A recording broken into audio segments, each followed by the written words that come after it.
У вас почернел пиломатериал. Почему это произошло? И что теперь с этим делать? Как привести доски или брус в первоначальный свежий вид? Давайте вместе разберемся. Дело в том, что в хорошую теплую погоду при повышенной влажности развивается грибок синева. Он окрашивает древесину в синеватые, такие сероватые, зеленоватые, подчас черноватые цвета. И пиломатериал теряет такой эстетический красивый внешний вид. То есть посмотрите, он стал каким был и какой стал. Весьма неприглядным. Портит внешний вид. Надо же с этим что-то делать. И для этого существуют такие средства, как отбеливатели для древесины. Разных марок. Есть неомид, есть зервуд, есть иней. Давайте сделаем эксперимент и посмотрим, какой из средств лучше. Я приготовил 3 чашечки. Неомид надо разводить 1 к 1, зервуд 1 к 1, а вот иней, я как понял, разводить не надо. Это уже готовые средства. Прекрасно. Воду я уже набрал, кисточку подготовил. Начинаем смешивать.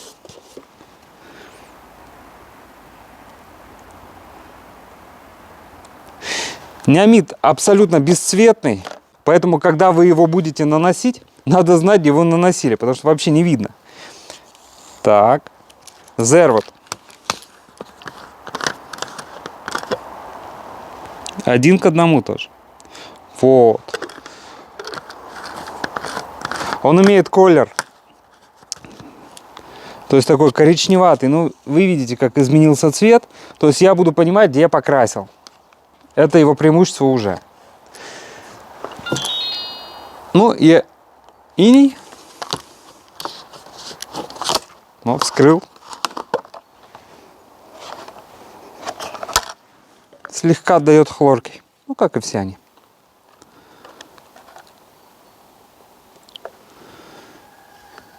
Его преимущество в том, что это уже готовое средство. Не надо разводить. Все. Давайте пробовать. Но чтобы четко понимать, где и каким составом я промазал, я, наверное, все-таки отмечу это ручкой. Отмечаем. Отмечаем.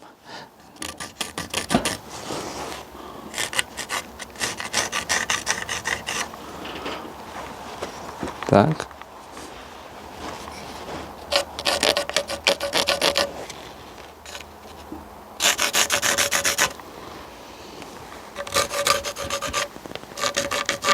Здесь у меня будет неомид, здесь будет зервуд, подписал, и иней.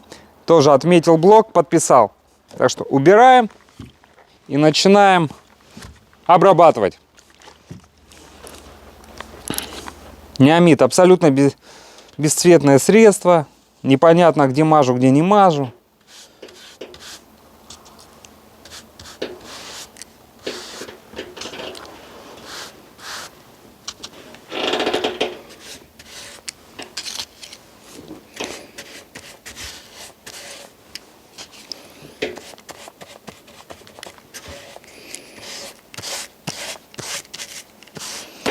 После каждого средства я прополоскаю кисточку. Так, пошло второе средство. Зервуд.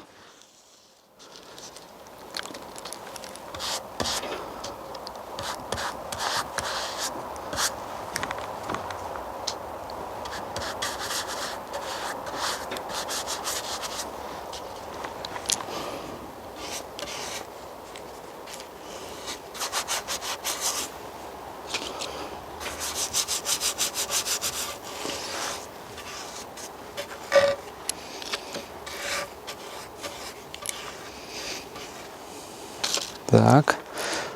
Сейчас опять промочу. Ну и последнее средство — иней.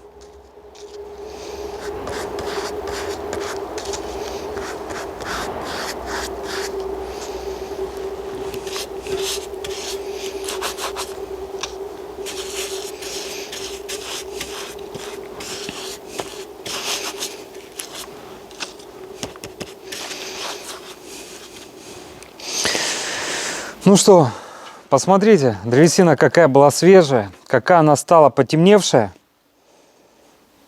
Мы ее вместе с вами обработали. разными 3 средствами: неомид, зервуд, иней. Ну и давайте на следующий день я сделаю опять короткий ролик и покажу вам итог эксперимента.